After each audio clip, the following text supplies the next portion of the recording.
Bismillahirrahmanirrahim. Assalamualaikum warahmatullahi wabarakatuh. Mudah-mudahan pemirsa sekarang sudah memulai puasa Syawal saudara. Barangkali ada yang hari pertama hari ini. Insyaallah mudah-mudahan saudara bisa terus berpuasa 6 hari selama bulan Syawal, sehingga hadiahnya dari Allah SWT ini 1 tahun penuh. 30 hari dikali 10 300, 6 hari dikali 10 60, jadi 360 hari. Perhatikan hitungannya.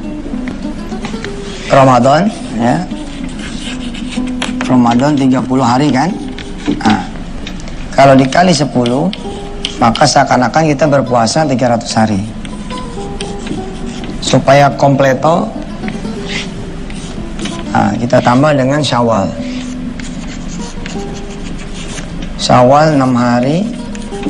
Kalau dikali 10 balasan Allah 60 hari.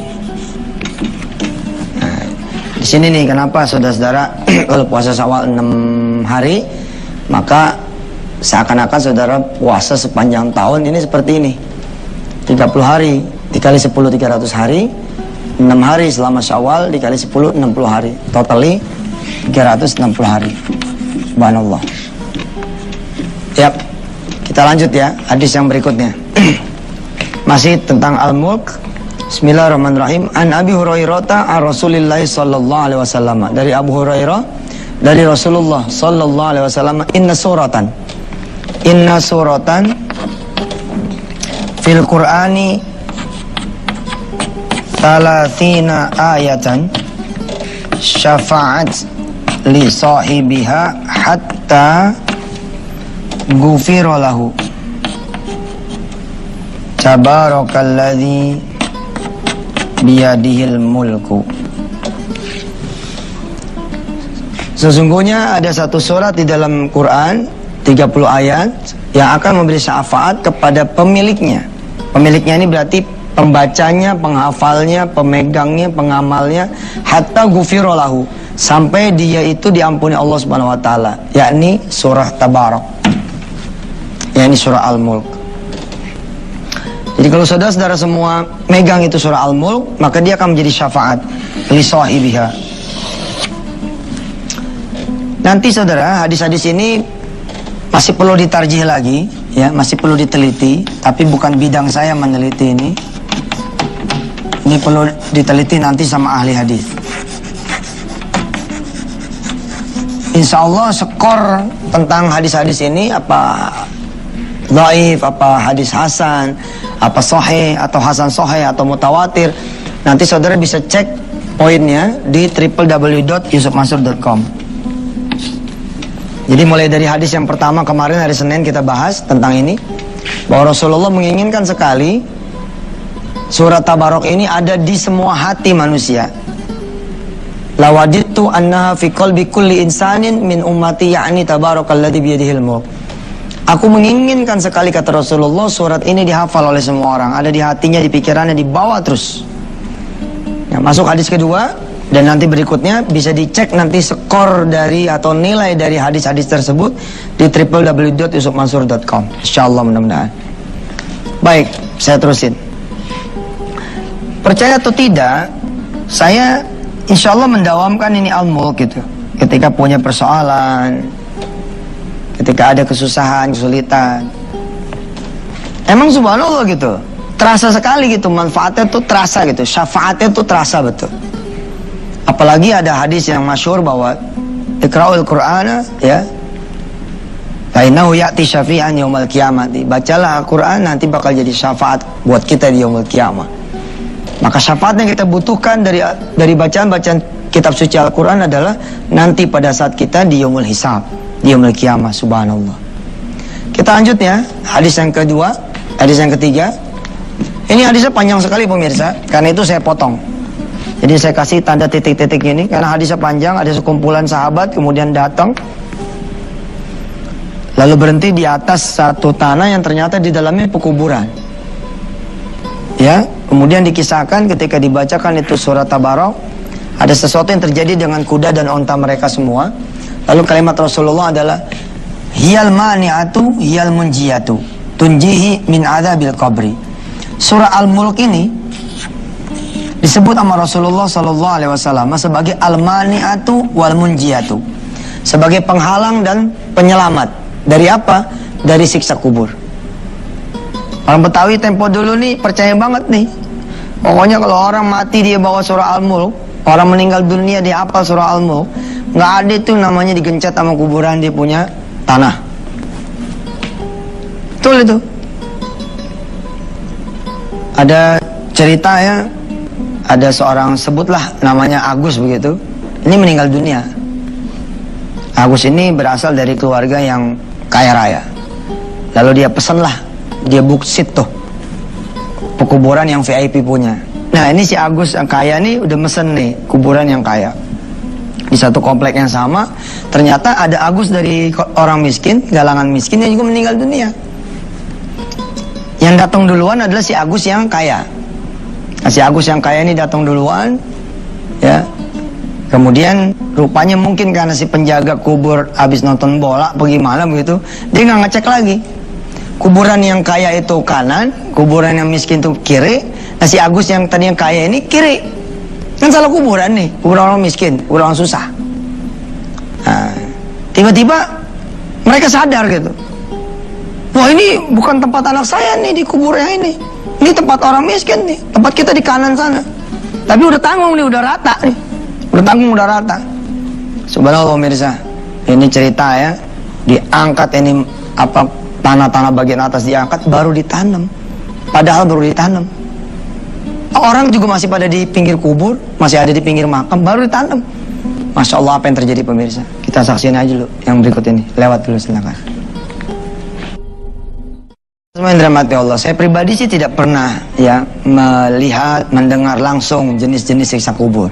Yaitu ada di sinetron ya zaman dulu. Ya, kebenarannya juga relatif saya tidak mengetahui. Tapi siapa juga sih yang berani beresiko? Siapa yang paling tahu siksa kubur adalah mereka-mereka yang sudah pernah masuk kubur. Kalau ente mau tahu apa ada apa enggak siksa kubur, mati aja dulu. Mati dulu, masuk dulu tuh kuburin, lu balik lagi, kabarin deh, bener ada. Masya Allah deh, kacau. Malaikatnya begini-begini ceritain deh. Nah, Rasulullah sebagai orang yang paling tahu kubur itu seperti apa, karena diberitakan oleh Allah Azza wa Jalla, mengabarkan kepada kita, ente dawamin tuh Al-Mulk, ente apalin tuh Al-Mulk, 30 ayat nggak susah. Kalau satu hari satu ayat, 30 hari kelar, insya Allah. Apa gunanya nih surah Al-Mulk? Al-Mani'atu Al-Munjiyatu, dia penghalang dan penyelamat dari siksa kubur. Terus cerita Agus yang tadi gimana? Gue juga nggak tahu. Gue dapatnya juga dari orang. Kita nggak ngerti itu Agus bagaimana ceritanya. Cuman yang saya ngerti bahwa di alam kubur itu emang sendirian kita. Nah, kan kita perlu teman. Kita perlu teman. Al-Kisah ada seorang yang punya 4 istri. Ada seorang yang punya 4 istri. Terus dikabarin sama malaikat bahwa kamu boleh bawa salah satu dari istri kamu ke alam kubur, karena bentar lagi kamu akan mati, meninggal dunia. Lah, mulailah dia ngelobi nih.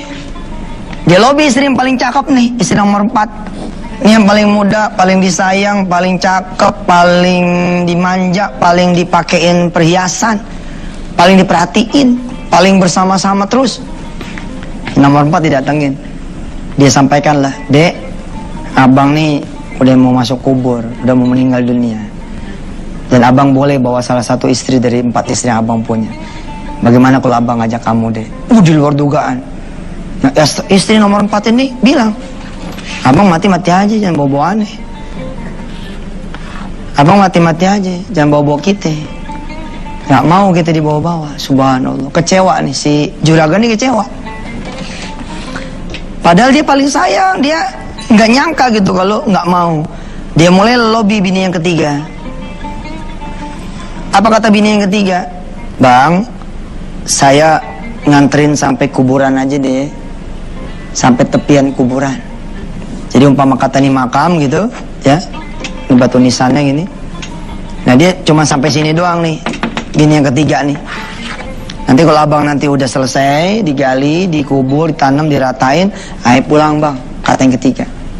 Apa kata si juragan nih? "Mayan lah, daripada tadi nggak mau ngantar sama sekali." Dia beranjak lagi ke bini yang nomor 2. Ditawarin lagi, mau nggak masuk kubur bareng, nemenin sampai ketemu Allah Subhanahu Wa Taala. Apa kata bini yang kedua? Bini yang keempat bagaimana bang? Punya yang keempat nggak mau sama sekali. Terus yang ketiga? Yang ketiga mau sih sampai tepiin kuburan katanya. Ya sudah kalau gitu saya akan ikut abang sampai di dalam kubur. Tapi abang maunya sampai ketemu sama Allah. Oh kalau ketemu Allah enggak dah, sampai kubur aja. Lumayan kan? Daripada yang keempat nih, sial dangkalan kok kata orang Betawi nih. Udah diperhatiin gak mau menolongin kita. Bener loh.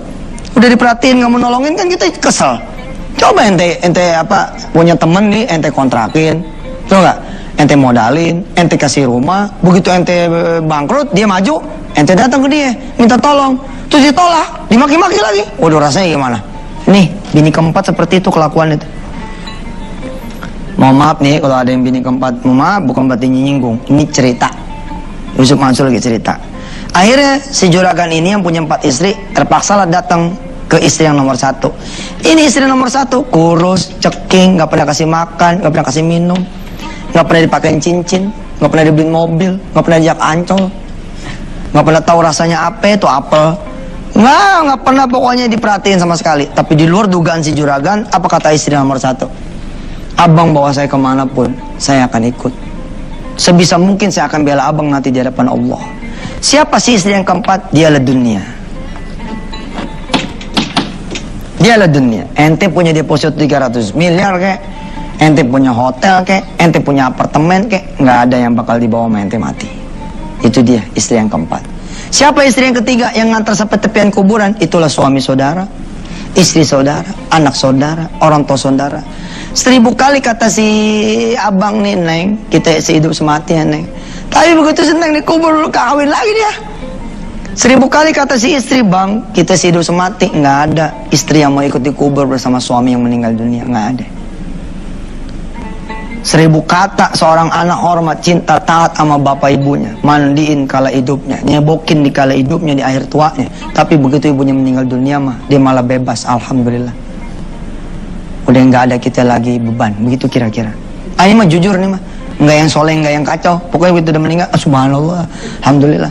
Mungkin kalau pada saat hidup nggak berani ngomong begitu kan, tapi pada saat meninggal ya udah hilang. 1000 kali sayang ente sama anak ente, terseduh-seduh, gelo rasanya, tetap aja ente nggak mau nemenin anak ente di kubur. Jangan dikubur, jangan tutup dulu, jangan tutup. Kenapa kata tukang kubur? Gua mau di sini mau nginep. Lu gila? Kerjaan gua banyak. Kalau emang lu mau gua tutup sekalian semua. Nggak bakalan. Itulah dia istri nomor 2 ini. Istri nomor 3 siapa ini? Istri nomor 3 ini keluarga kita. Sayangnya jangan terlalu sayang juga. Temet-temet sampai dia kata lupa. Apa aja perintah anak kita turutin, apa aja perintah orang tua kita turutin, sampai yang buruk-buruk kita turutin, jangan juga. Tetap koridornya syariat, koridornya Islam, koridor fikih. Boleh sih terlalu sayang, tapi jangan lupa terlalu sayang juga sama Allah Subhanahu wa taala. Jadi enggak terlalu istilah gini loh. Anak nih pengen apa-apa yang terperluin, sampai-sampai ente harus berbuat yang haram, berbuat maksiat, berbuat dosa. Padahal ketika ente yang terus-menerus memberikan kebutuhan anak, ternyata meninggal dunia, anak ini tetap nggak mau dikubur, nggak mau nemenin kita. Ini yang nomor 2, yang mau nemenin kita sampai di alam kubur siapa? Badan.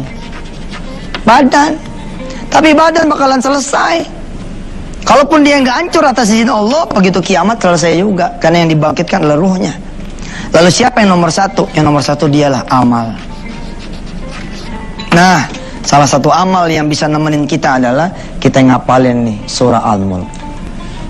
Palin dah pelan-pelan. Ini lebih berharga nih daripada apartemen, dari hotel, dari bisnis segala macam.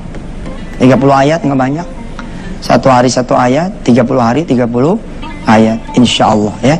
Kalau saudara masuk kubur, saudara kirim SMS ke Yusuf Mansur, Ustaz, alhamdulillah, subhanallah ya. Ada tuh Ustaz, bisa, asal Allah izinin bisa. Apa sih yang Allah nggak bisa?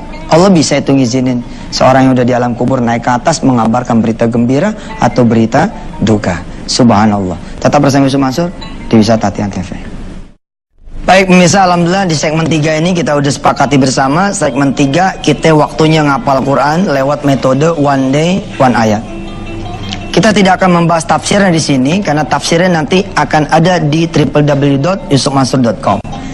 Saudara yang ingin mendapatkan kemudian metodologi menghafal setiap ayatnya, barangkali tidak sempat kemudian merekam apa tayangan segmen 3 ini, saudara tinggal mendownload di www.yusufmansur.com.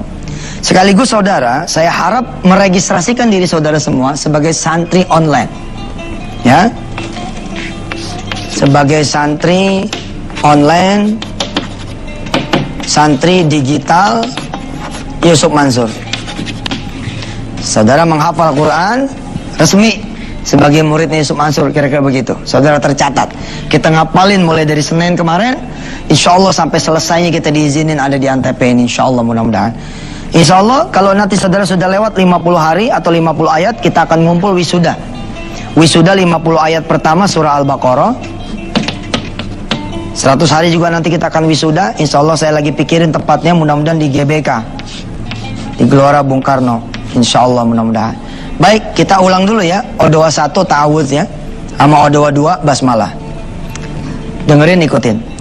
A'udzu billahi minasy syaitonir rajim. Ini polanya sama nih. Pola ini sama, pola lagunya sama. Insya Allah setelah saudara belajar one ayat, saudara akan berani tuh ngimamin sholat maghrib. Saudara kan berani johor doang. Itu juga johor jorok-jorokan. Udah ente aja. Malu bener dengernya. Johor aja nggak berani. Johor kagak bunyi aja. Maju aja udah. Nah sekarang setelah saudara belajar odoa, insya Allah saudara akan berani maju tuh sholat maghrib, ya nggak? Maghrib isya ente berani. Kenapa? Muridnya Yusuf Mansur. Insya Allah udah bisa lah ngapal, ya. A'udzu billahi minasy syaithanir rajim. Ayo silakan. A'udzu billahi minasy syaithanir rajim. Bismillahirrahmanirrahim. Bismillahirrahmanirrahim. Perhatikan. Syaitanir rahmanir rajim. Rahim. Sama nih. Syaitanir rajim. Rahmanir rahim. Ulang ya dari awal. A'udzu billahi minasy syaithanir rajim. Bismillahirrahmanirrahim. Alhamdulillahi rabbil alamin. Yuk kita potong-potong ya. Alhamdulillahi rabbil alamin. Alhamdulillahi rabbil alamin. Ya. Doa Al-Fatihah ya. Al-Fatihah ayat 2. Ini doa kita boleh bilang di sini. Doa Al-Fatihah 1.